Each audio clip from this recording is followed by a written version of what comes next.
Special guests, I'm pleased to introduce Uncle Michael West from the Metropolitan Local Aboriginal Land Council, member of the Stolen Generations. Michael is a director of many First Nations advisory boards in Sydney and is an active local community member.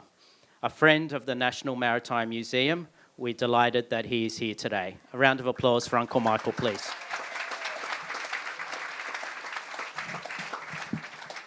I'd like to say Bujari Gamarua, Benvenuti, Gadigal Eora. So good day and welcome again to Gadigal Eora country. What I was going to say, it's great when we come together and we celebrate people's culture. I think is very important. I was just saying, having a quick little yarn there, saying that I grew up with several Italian friends and families that I interacted with, and I was going to say I love the traditional food and I love the culture. Wonderful, all the different cultures from around the world that we're celebrating on the wall over there. And I was going to say, love the music. That's Amore, right? Yes. Love that song. And look, I watch the Giro every year, one of the tough bike races of the world. Yes. You have those mountains. I have not seen the Tour de France when I've watched the Giro. You're climbing up those mountains and you have goats in snow crossing the road. Yes. What a wonderful place and what a wonderful culture and what a wonderful country that you all come from. And it's important that we do celebrate our diversity and create an inclusive society like we are here today. And it's so important that we all work together and walk together for better outcomes when you think about it. I know we had the referendum a few weeks ago. That's just a part of the journey that we're on. 40% voted yes. I was just thinking the other day, it was probably 10 years ago, you probably only have about 15% or 20%. We've got a long way to go to learn from each other. And when you become either a naturalised Australian citizen or you were born here, you have a big responsibility to look after our culture and our sites because they're your culture and sites to protect. In New South Wales, we're very lucky. We have those 40,000-year-old fish traps that are at Brewarrina, that are aquaculture and engineering. Yes, 40,000 years old. And we have wonderful animals in this place in Australia that we do not have from around other places in the world. We have the cockatoo, and you know there's a connection 800 years back almost in the Vatican. Vatican, Italy, yes, right? Look at Hunting Bird Manuscript Vatican. Hunting Bird Manuscript Vatican, and you'll see there's an Australian cockatoo in there, 1241, just shy of 800 years. How amazing is that? Aboriginal people, we traded up the top with sea cucumbers, with the Macassans, Indonesia, into China and further afar, and that clearly reinforces our interaction with the world. And we can all come together for better outcomes. It's also important we just take a moment's silence to pay respects to our ancestors, pay respects to our elders, pay respects to all Aboriginal and Torres Strait Islander tradition owners, elders and custodians of past and present.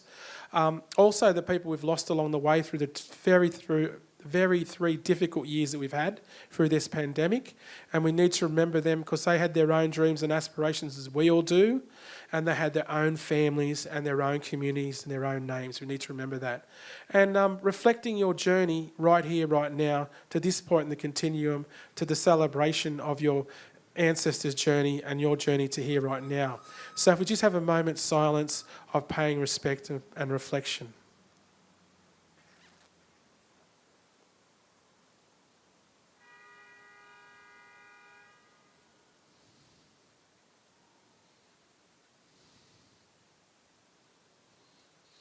We have three beautiful waterways, the Hawkesbury, Nepean Georges, which is the aquatic boundaries of our nation. To any of my Aboriginal Torres Strait Islander brothers and sisters out here that have come here today, we warmly welcome from country, from clan, from tribe, from nation. And to all our brothers and sisters, and especially our Italian brothers and sisters out there, we warmly welcome from the family, the neighbourhood community, and the country you come from. A wonderful place called Italy, with wonderful culture, as I said, look, interacting with my friends that I grew up with from school and everything. And I do know, do not put pineapple on a pizza. No. Sacrilegious, right? Yes, I do know that. And I do love the traditional food and the traditional pizzas, everything. It's great. And I do love those cars. I'll live with that. Always was, always will be Aboriginal land never ceded. From Metropolitan Local Aboriginal Land Council elders and members, welcome here. Congratulations on the National Maritime Museum unveiling and recognising the journey that people have had across the waters. And let's all work together and walk together for better outcomes. Remember, our animals that we have are part of our totem, so they're our family. We have that wonderful bird that we call the sacred ibis. Please don't call me a bin chicken, thank you. No, thank you. It's a sacred ibis. He's got a whole story about why he's got the red underneath on his body. And he is a sacred bird. He's one of our totems that we see as family. I'll leave you with that. Enjoy today. Thank you.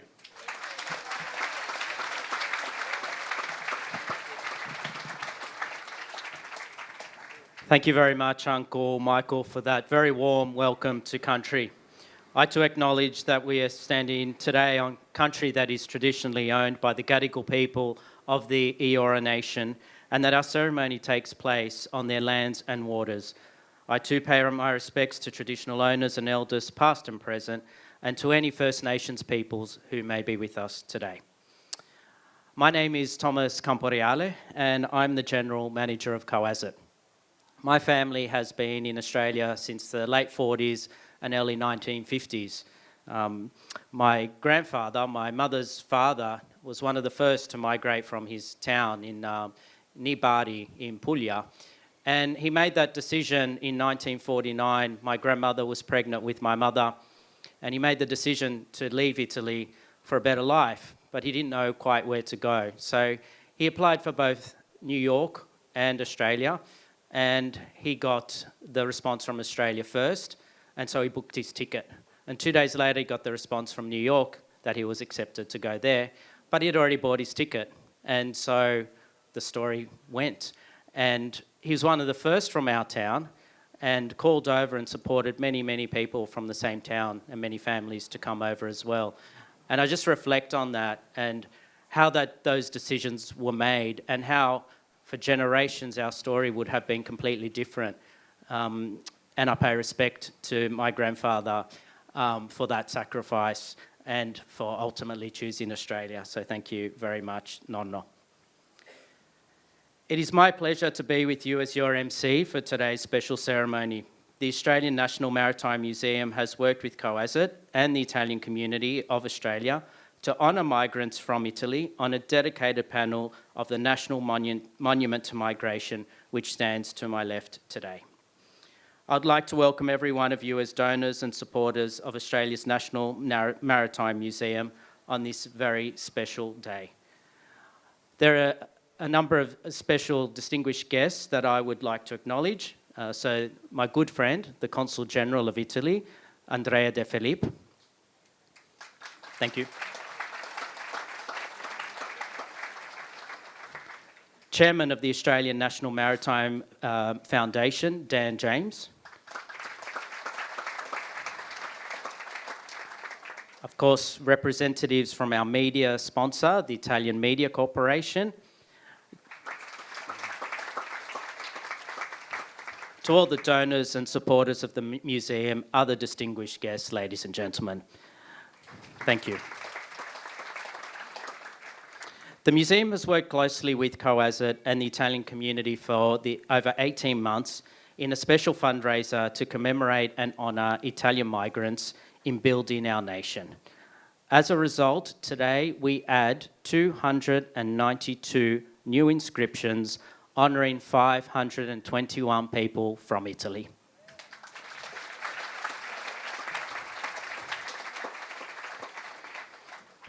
Our names join more than 33,000 inscriptions on this national monument. Our immigrant predecessors' names will be together with their Italian compatriots, making this a special destination site for future generations to learn and reflect.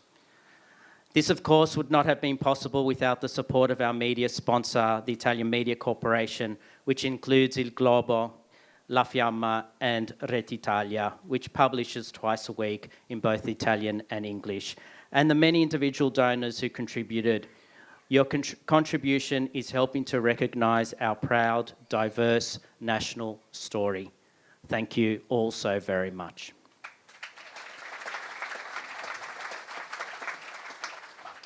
Some obligatory housekeeping before we move on with the formalities. So because not everybody could make it today, although it does look quite full, not everybody was able to join us. And so the event is being recorded and it will be posted on the museum's website.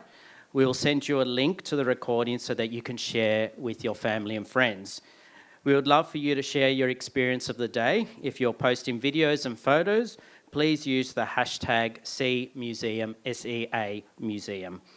For the bathroom, please note there are toilets behind us on the first floor on Wharf 7 and more around the harbour side next to the Ripples Cafe over in that direction. As I said, we do have media with us today and they will be filming the event. And if you prefer not to be photographed, please speak with one of our crew and they will avoid filming you as best as they can during the ceremony. For the weather, it's in our favour. I used up my tokens, I think, for last weekend's event in organising the weather for that day, but I think it's going to hold out for us, so let's keep our fingers crossed for that. In a moment, we'll hear from some of the families whose names have been added to the monument, but first, I would like to introduce Museum Deputy Director, Mr. Michael Baldwin.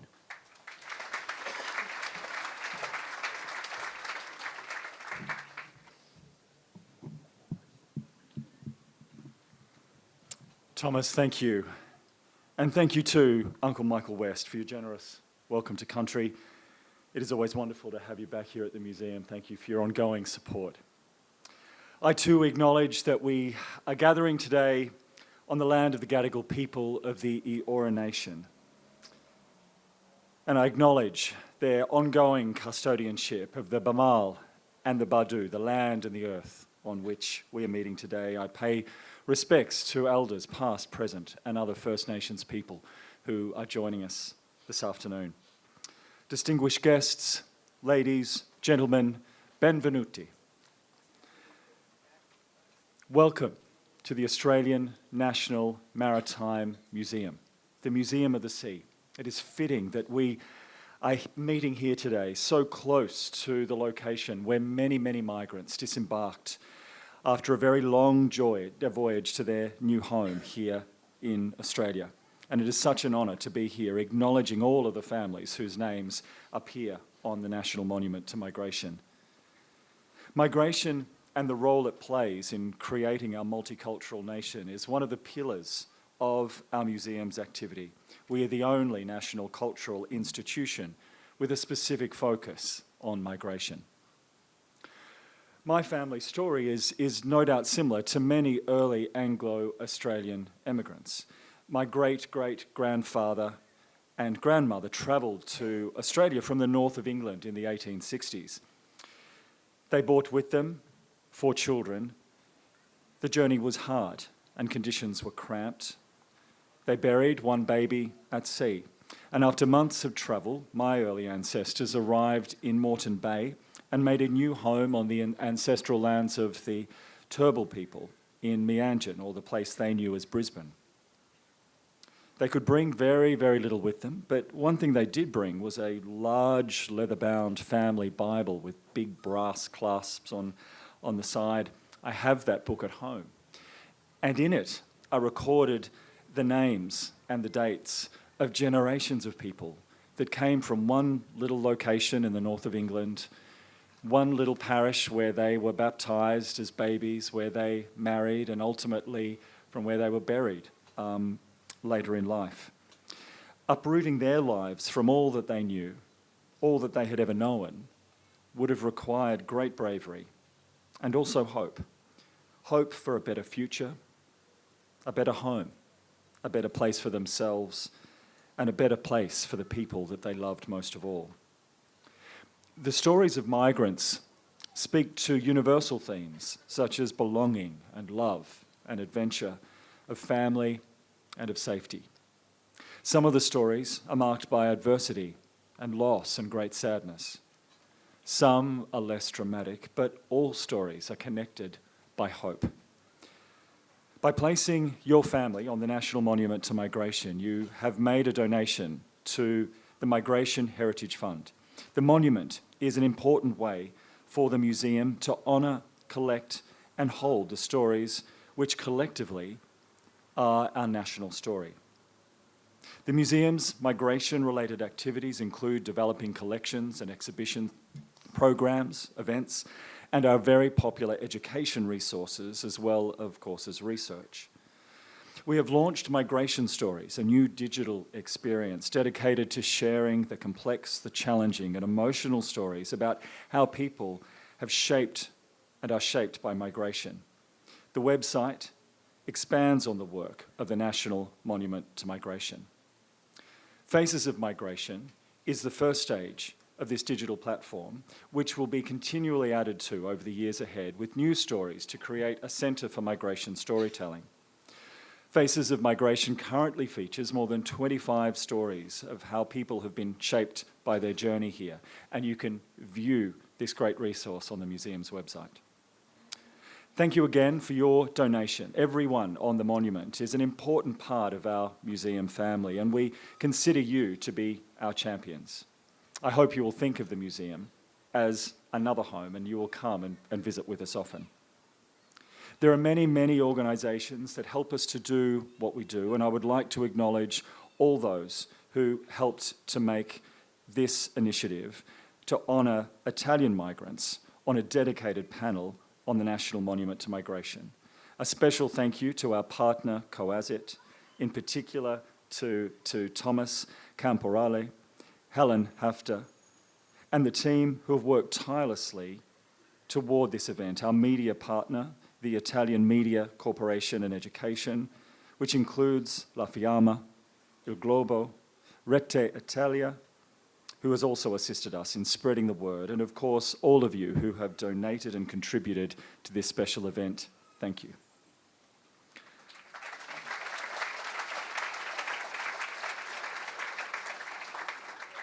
I'd also like to thank the speakers who are sharing their stories with us today. The museum couldn't run the National Monument Program without a small team of very, very dedicated staff that I'm very privileged to work with here at the Australian National Maritime Museum. In particular, I would like to acknowledge the hard work, dedication and support of Robert, Pamela, Lucy, Nerida, and of course Tina, Steve, Alex and Matt, who are part of the team. A special thank you also to our amazing volunteers who contribute, donate countless hours of their time to make a museum experience very special, and some of those volunteers have been supporting today's event as well. Once again, welcome to the museum. Please enjoy all that we have to offer today. I'd love for you to come and join us in the museum later. We have organised for anyone who's attending today to receive 50% discount off your See It All ticket if you're able to stay and come and enjoy the museum and our floating vessels as well. I hope you have a wonderful day. Thank you for coming and being part of today's event.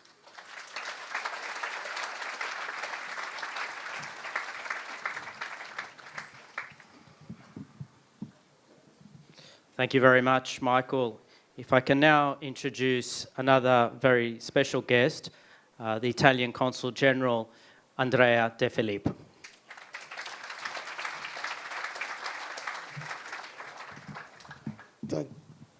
Thank you, Thomas. Thank you very much. It's a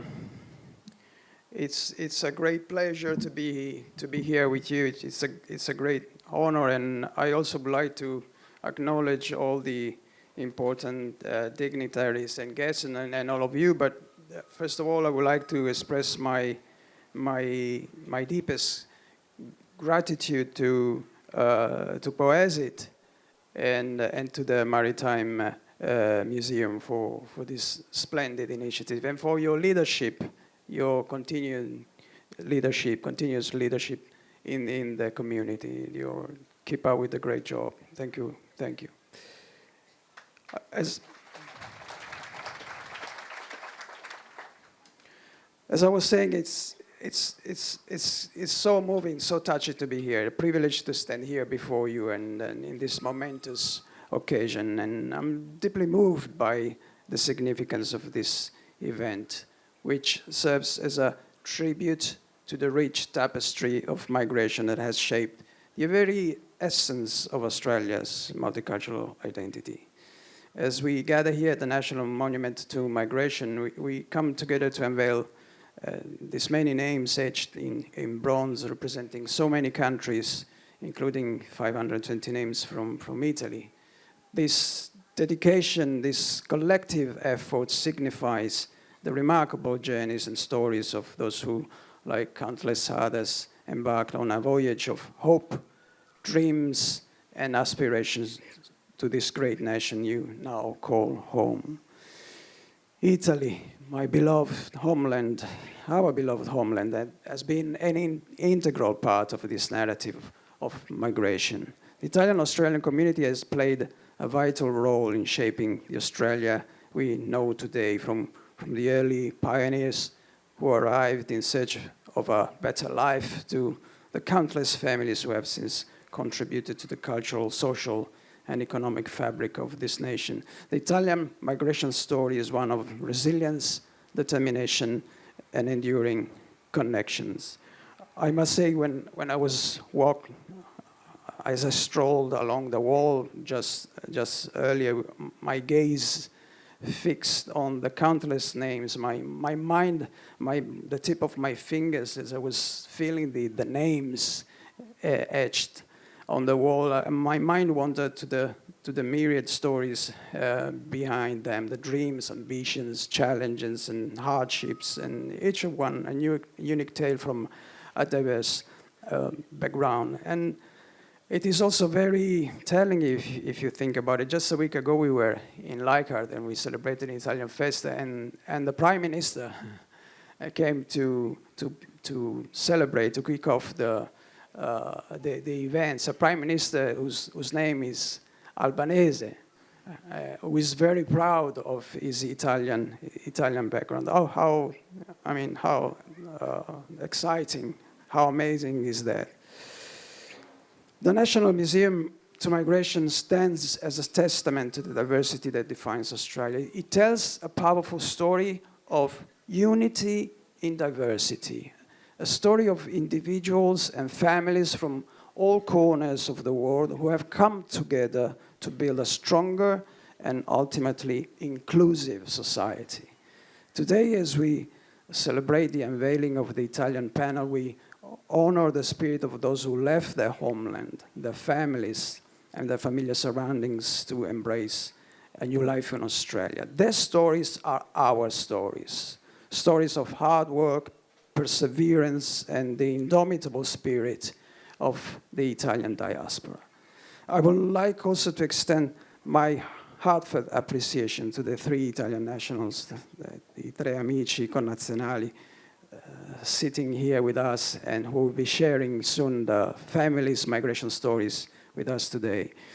The personal accounts filled with the challenges and triumphs of the journeys provide invaluable insights into the Italian migration experience and the profound impact it has had on the Italian-Australian community. Looking ahead, we must acknowledge that this monument, it's not just a physical tribute, but a living testament to our shared history.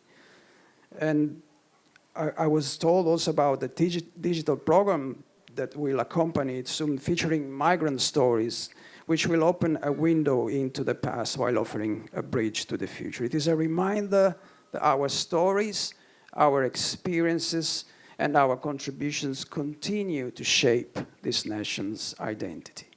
In closing, let us embrace this moment as an opportunity to reflect on the enduring legacy of Italian migration in Australia.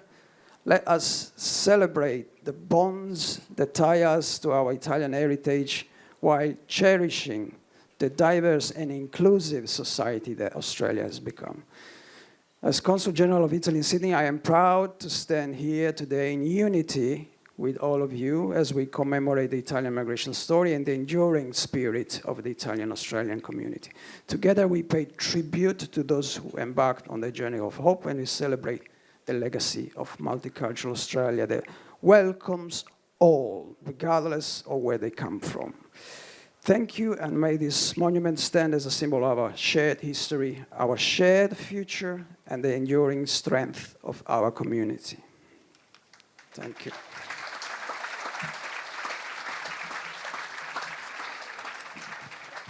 Thank you very much, Consul.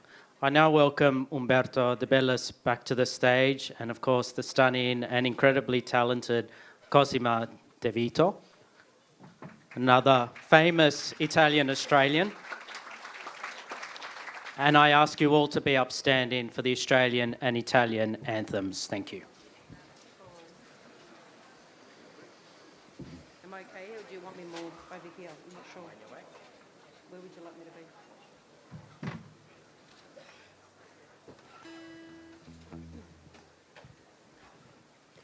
Australians, oh, let us rejoice, for we are young and free, with golden soil and wealth for toil. Our home is girt by sea, our land abound in nature's gifts of beauty, rich and rare.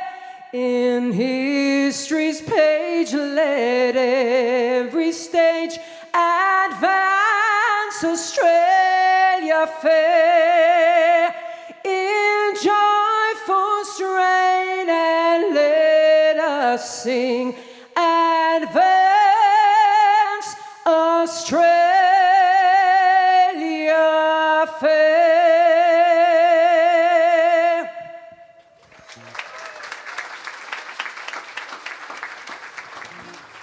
Thank you.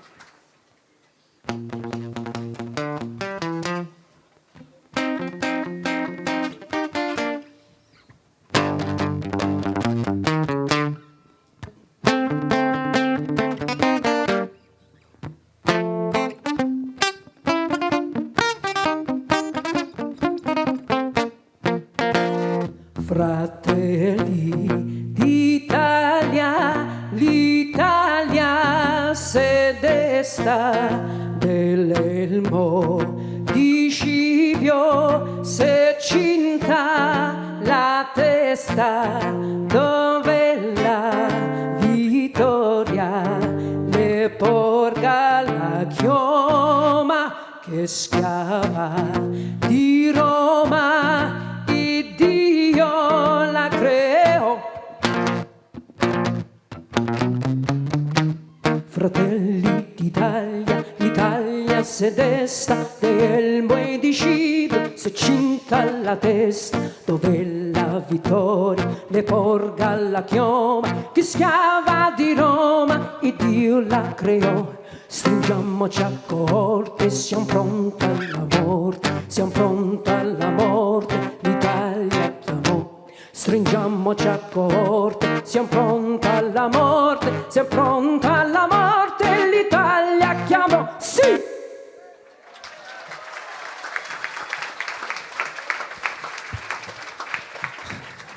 Thank you very much. Please take your seats. That was wonderful. Thank you very much. Just like the Prime Minister, Cosima also has her roots in Puglia, which is wonderful. And you will be hearing from Cosima a little bit later on as well. Thank you.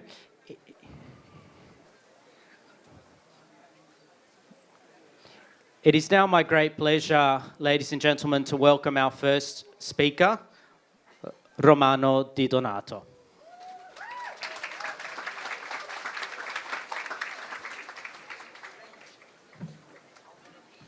Thank you, Thomas. I must say I really enjoyed what people have been saying this afternoon so far. In particular, Uncle Mick, that was wonderful. And I pay my respects. While I give this migration story of Nicola, my dad, Rosa, my mum, and Romano, that's me. We had assisted passage from the Australian government in the 1950s. My parents were the youngest of very large families from Rocca Scalena, Torricella Pelligna in Abruzzo. That's Silvia Colica country, by the way. Parts nearby were heavily occupied and bombarded during the German retreat at the end of World War II.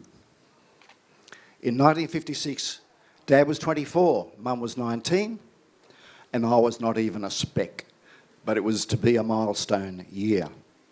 They were married during a snowstorm, and next, you guessed it, I was conceived.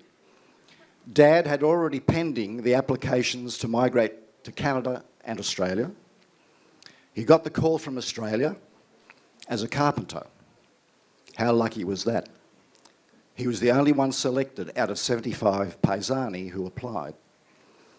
Dad left for Australia during the summer, travelling by ship the MS Aurelia, encountering a stormy Indian Ocean, which delayed the ship in Fremantle for repairs. He arrived in August to a very wintry Melbourne, destined for a distant holding camp. It was Boongilla, or Bonegilla, in Victoria. He spent a few weeks there. It was freezing cold, and the meals were not great. Nonetheless, the spirits and camaraderie were very high.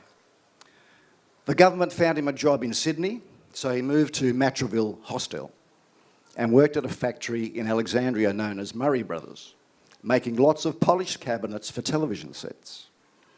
He was quickly spotted and rose to the position of supervisor. He was also moonlighting at the hostel as a barber.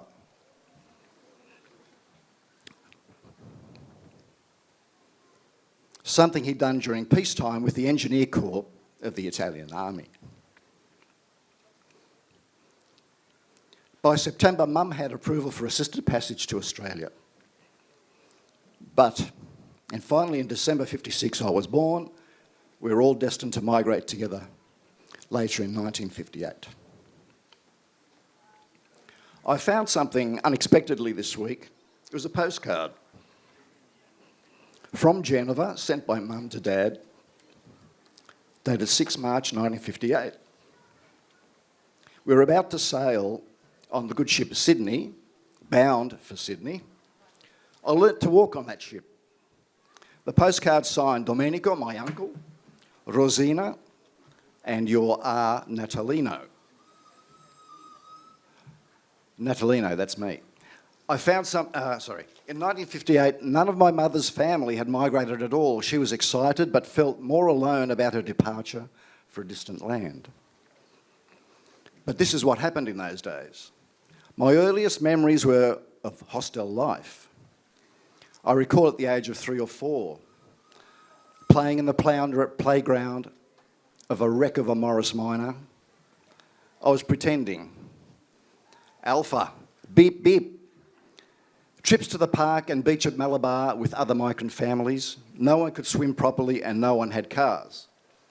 Going to a Church of England Sunday school, in a minibus to the city without my parents.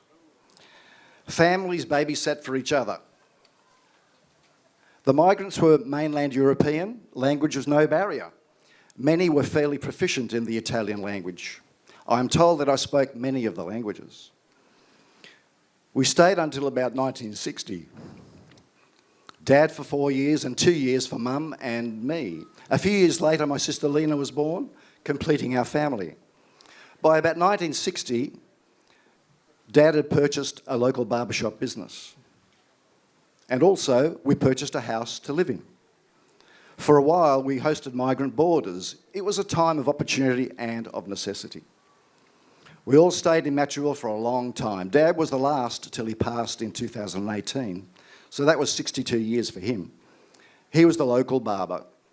Matraville Hostel is now a housing development. I loved going to school and learnt English there. We spoke Italian at home, not dialect, but Italian.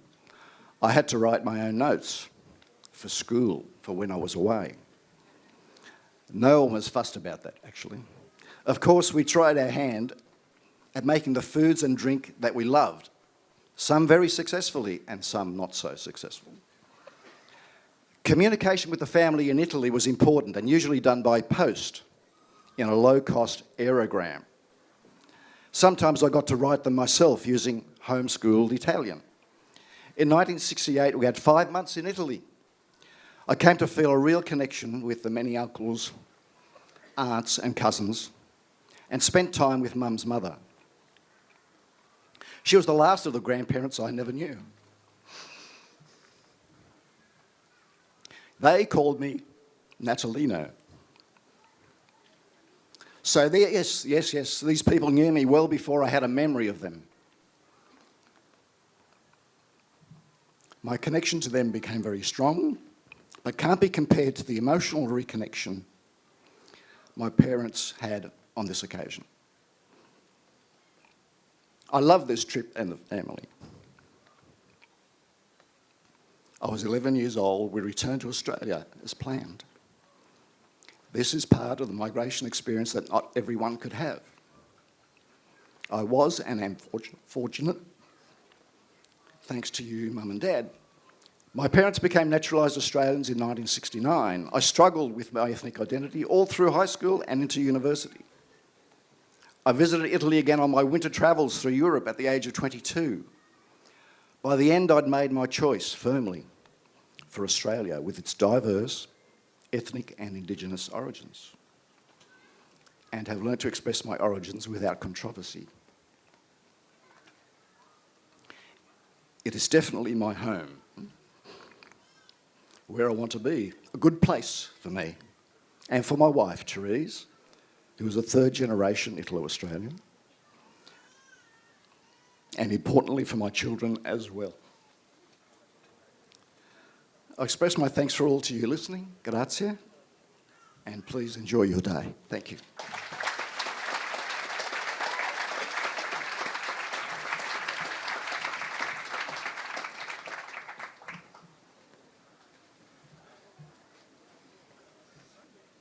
The phone. I just passed it down. Sorry. Thank you very much, Romano, for that very moving migrant story. That leads us to our next speaker, Deborah Byrne, and Deborah will share the migration story of her father, Carlo Viglione. Please make Deborah welcome.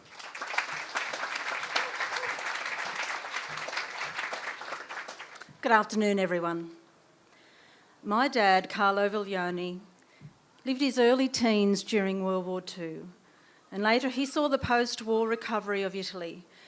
Like many migrants, he knew he could have a better life somewhere, and he decided to come to Australia. He travelled to Australia by ship and was sent to Bonegilla migrant camp in the summer of 1951 to 52. He was told that summer in Australia was very hot. He was prepared for that, but the unpredictable Victorian weather turned cold. He said it was the coldest summer he ever experienced. He stayed in Bonegilla for several months until he was sent to Ingham, North Queensland, to work as a cane cutter in the sugar industry. He was fortunate to find an Italian family to board with. They became his family in Australia, even representing Dad's parents at his wedding. It was a bond that lasted a lifetime. Dad would cut cane during the day. Cutting cane by hand was physically demanding, the tropical heat draining on the body and very dirty work. Cane cutters work 6 days a week for 6 months of the year. Dad also found a second job driving a taxi through the day when he was not cutting cane, and also at night. He made an agreement with the owner of the taxi service that a portion of his wage go towards the purchase of a taxi. Dad eventually became the proud owner of a taxi which serviced the Ingham area. Carlo was an astute businessman, and with hard work and determination, he bought his own cane farm a few years later. Dad became an Australian in 1957. He always told us that this country encouraged you to work and offered you opportunities to get ahead in life. There was a large Italian community in Ingham, including my mother's parents, Pietro and Fiorina Amazzano. They arrived in Australia in the late 1920s with their respective families. My grandparents have their own story of migration, their meeting and marriage, of hard work to clear bushland to make a cane farm. A story of my grandfather's internment during World War II when Australia was at war with Italy. my grandmother's story of working the cane farm with the other women of the family while the men were away, and at the same time trying to raise their small children alone. Many migrant families of that time would have a similar story, a story of resilience and success. Dad met Mum, Giovanna, while he was cutting cane on my grandparents' farm. They married in 1959. In the years that followed, I was born, then my brother and sister. Together, Carlo and Giovanna strive to give us the education and experiences they did not have as children. There were setbacks, but Dad found ways to overcome those situations. Mum and Dad made many close friends and were well known in the community. Both Mum and Dad are no longer with us now. For Carlo, Australia allowed him to create the life he wanted. This was his home, his country. Here he had security and he prospered. Today I'm wearing this scarf, which my father wore to Australia 72 years ago. It is a reminder of the family and friends he left behind and the journey he embarked upon to come to this new country. I sensed his emotions the day he and I found it in the cupboard. If Carlo were here today, he would wonder why all the fuss. He was just living as he wanted. But the family are so proud of his achievements, of his courage to move to a new country with only the equivalent of £10 in his pocket, to learn a new language, adopt new customs, and to create the life he shared with us. We place Carlo's name on this monument as a remembrance and acknowledgement of his legacy, and for the future generations of the family to know his story and his place in this country as an Australian. Thank you.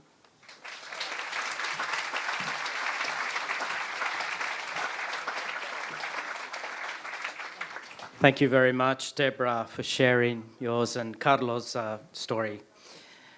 Our next guest, our final speaker today, is Paola Coluzzi, and she'll share her parents' migration story. Her father, Italian-born boxer Luigi Coluzzi, and Romanian-born mother Eleni. Their cafe, Bar Coluzzi, was originally established in William Street, Darlinghurst in 1957 before relocating to Victoria Street in 1970, and is renowned for introducing Sydney-siders to espresso coffee. And on behalf of the community, can I say thank you for doing that?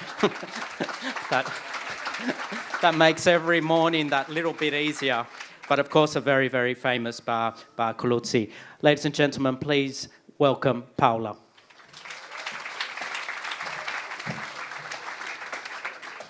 Good afternoon, everybody. Luigi was born in Rome on the 9th of February 1930. He was one of 8 children born to Emilia Ponzi and Paolo Coluzzi. At 12 years of age, Luigi learned to use a coffee machine at Cafe Gamba. Little did he know how important this skill would be in the future. When Luigi was 16 years old, he went to the gym where his boxing journey began. It wasn't long till his trainer saw his talent. Luigi was a teenager growing up in the Mussolini years. Post-war, he did military service as part of the Bersagliera division and was captain of the motorcycle group. During this time, Luigi worked as an extra on films in Cinecittà. Dad was a gladiator on Quo Vadis. We had to watch it all the time. In 1954, his manager, Luigi Prietti, was approached to bring his best boxers to Australia. It was a 3-day flight on Qantas to arrive here. Luigi fought in Sydney and in Melbourne. In Melbourne, he saw Eleni Stratolatis and was taken by her beauty. However, they didn't meet, and shortly after, the team returned to Rome. In 1955, Luigi and the boxers were invited to return to Australia. On October 31st, Luigi fought and won against Clary Grogan at Sydney Stadium. After the fight, he saw the beautiful woman again. He asked Eleni out for dinner, and they went to La Veneziana in Stanley Street. From that night, they were a couple. Eleni Fotini Stratolatis was born on the 21st of May 1930. Her parents, Spiro and Elpeniki, were of Greek origin. They had 5 children, including Eleni's brother, Nicholas. Eleni's father, Spiro, was an importer and exporter, and they left Athens to live in Romania with the family in the 1920s. Eleni and Nicholas were both born there. She arrived in Australia with Nicholas as refugees on the General Baloo. They escaped Romania by swimming to a boat which took them to Athens, where they stayed for 3 years before leaving to make a new life in Australia in 1950. Mum worked at the ACI glass factory and Greek cafes in Darlinghurst. She'd married an American officer and had a son, Jimmy, in 1951. Not long after he returned to America. Mum remained in Sydney with Jimmy and Nicholas. Luigi continued in Sydney and became Australian middleweight champion in 1956. Eleni had a vision and ambition to own her own business and to stop Luigi boxing. She found a shop in William Street, Darlinghurst, and in 1957, Bar Colucci was born. She named it after Luigi because he was well known and a respected boxer. Luigi's brother, Uncle Mario, who's sitting here today, followed him to Sydney in 1963, working at Bar Colucci. Bar Colucci was quick to become a success with Luigi's barista skills and singing, plus Eleni's business acumen and cooking ability, pioneering Sydney's cafe culture. The couple had 3 children, Paola, Elizabeth and Luigi Jr. Luigi had adopted Jimmy, giving him the Colucci name. Together as a family, they returned to Rome for 9 months, which solidified to Luigi and Eleni that they wanted to spend the rest of their lives in Sydney. In 1970, Bar Colucci was forced to shut because the site was being demolished due to the overpass. No reparations were offered, so Eleni locked herself and us children inside the shop, refusing to leave until she got compensated, which she eventually got. Soon after, they found a shop at 322 Victoria Street, Darlinghurst, using money they received. Tragedy struck the family in 1972 when eldest son Jimmy fell and died on a work site as a window cleaner. As the years went on, Bar Colucci, Victoria Street became well known. It became an institution, a true melting pot of Sydney, the place to be seen. The 1980s saw Bar Colucci's popularity soar. Regulars and newcomers alike loved being serenaded by Luigi upon entering the cafe, singing classics like O Sole Mio and Volare. Its charm came from its cosmopolitan family environment, with children Paola, Luigi and Elizabeth joining their parents in the family business. Everyone was welcome at Bar Colucci. More shops were opened by Luigi and Eleni, located in Bondi Junction, Randwick at Sydney International Airport. After 43 years, they leased Bar Colucci in 1999, thinking they would retire. However, that didn't last long, with the pair opening Bar Colucci Randwick in September 2000. They semi-retired in 2003 to spend more time with the children, grandchildren and distributing Bar Colucci blend coffee. Our family is so proud to have Luigi and Eleni's names permanently etched onto the National Monument to Migration wall, acknowledging their vastly different journeys as migrants and impact on Sydney's sporting and cafe culture. Luigi often said to Eleni, "We made a beautiful life and a beautiful family in Australia." Thank you.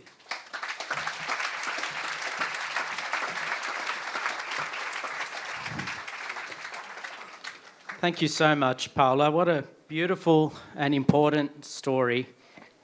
It's just so moving to hear from our 3 speakers. But that's not just a story of migration, that's a story of an institution in Sydney. And there goes the old cliche that all Italians came by boat as well. Some did come on Qantas as well. Completely off script, but please, I'm so moved. Thank you to our 3 speakers, 3 very diverse, very different stories. Each of them conjuring up memories for me and emotion for me, and I imagine for all of you as well. And they're just 3 stories, and there are thousands on the wall. It's just absolutely moving and beautiful to have it recognised. The event is not over, so please remain seated. We're now going to have a very special performance. I promised Cosima would be back, and she is back. She is. She's making her way over, I imagine. And Cosima will be accompanied by Umberto De Bellis for a very special performance. Welcome back.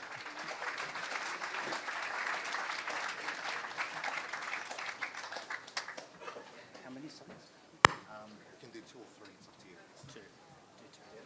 Thank you.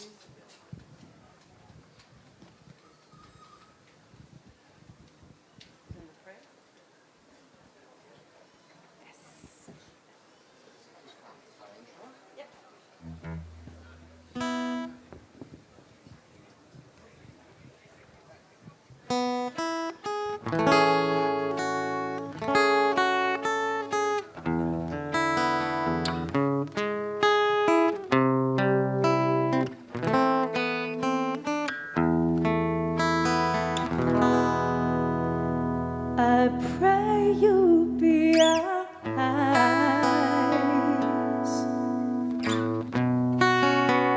and watch us where we go, and help us to be wise in times when we don't know.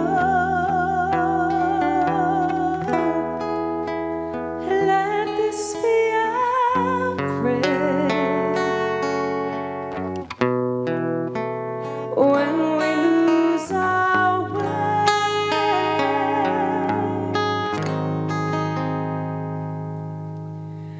Lead us to a place, guide us with your grace, give us faith so we'll be safe.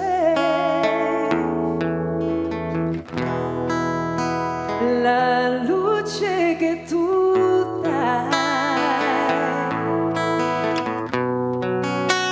nel cuore resterà a ricordarci che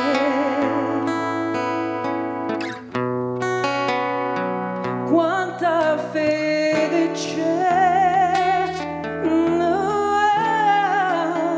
nella mia preghiera, quanta fede c'è.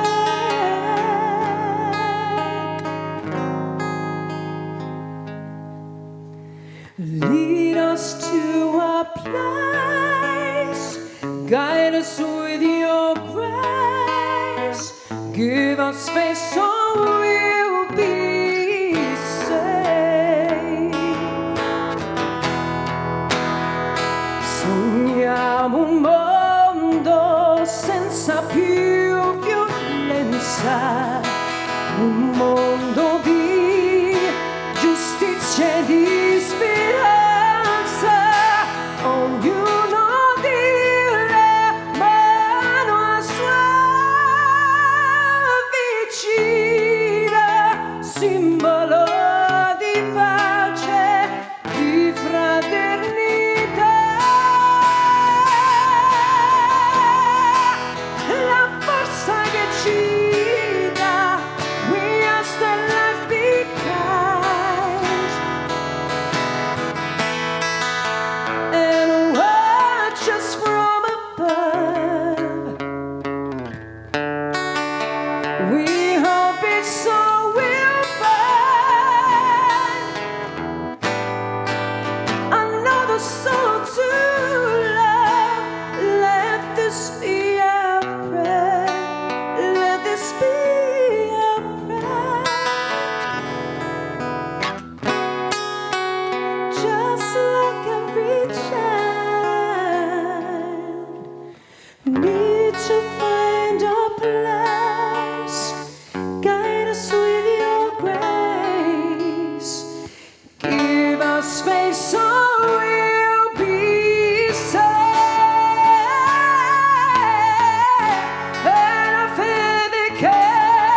ringrazio, thank you.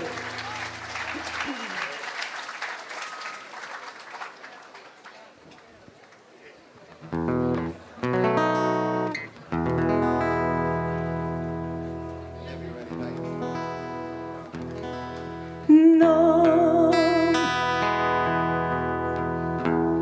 stanotte amore non ho più pensato a te.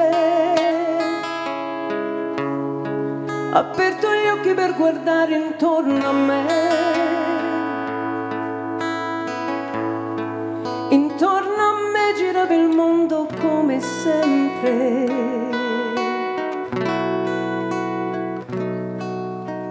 Gira il mondo, gira nello spazio senza fine.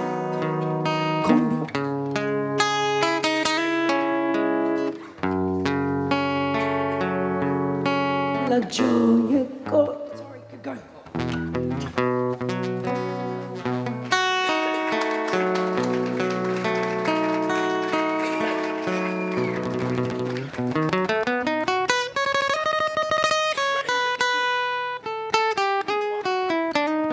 It's cold, isn't it?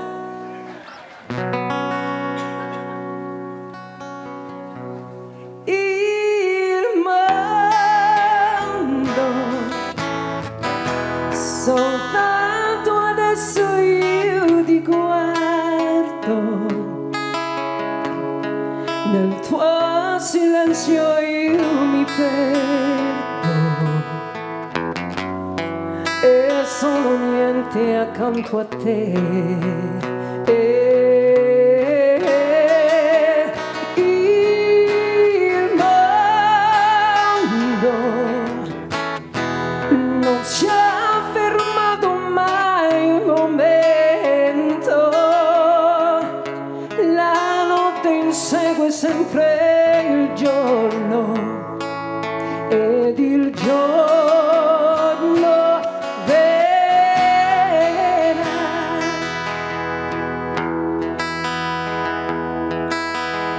No, stanotte amore non ho più pensato a te. Ho aperto gli occhi per guardare intorno a me.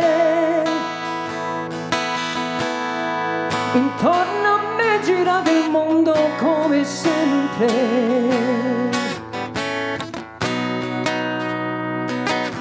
Gira il mondo, gira nello spazio senza fine. Con gli amori appena nati, con gli amori già finiti. Frog in my throat.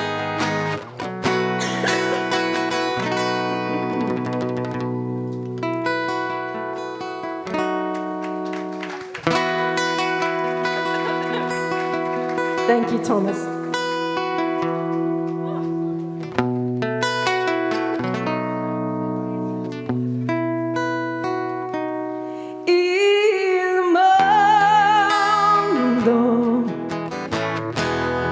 Soltanto adesso io ti guardo, nel tuo silenzio io mi perdo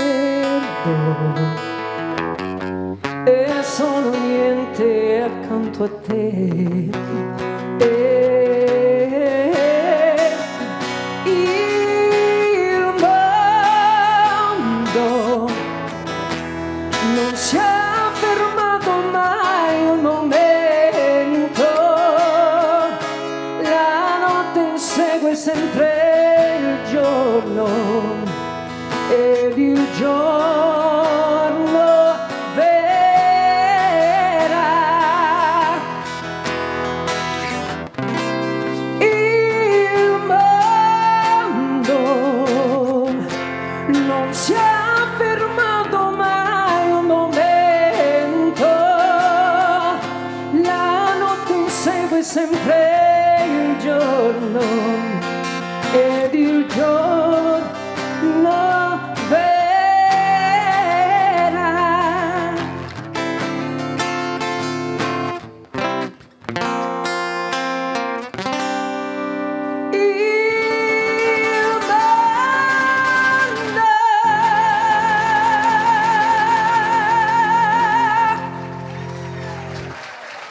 Ladies and gentlemen, Cosima De Vito. Wonderful. That was the longest version ever. Thank you very much. Thank you. That was absolutely beautiful. Everyone, we trust you can take some time to enjoy the rest of your day here. Now that we have unveiled the Italian panel behind us, please go and view your name anytime you like. A special round of applause for the 521 Italians we've added to the monument today.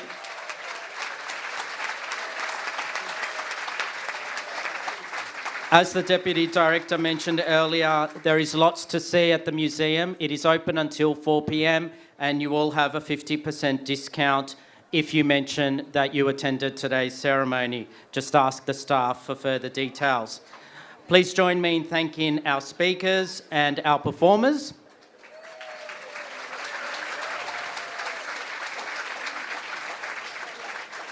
I thank you for being such an attentive audience despite the weather being against us. Thank you for attending to help celebrate the lives and contributions of Italians honoured on the monument today and helping us to create this wonderful occasion. Thank you and have a safe journey home.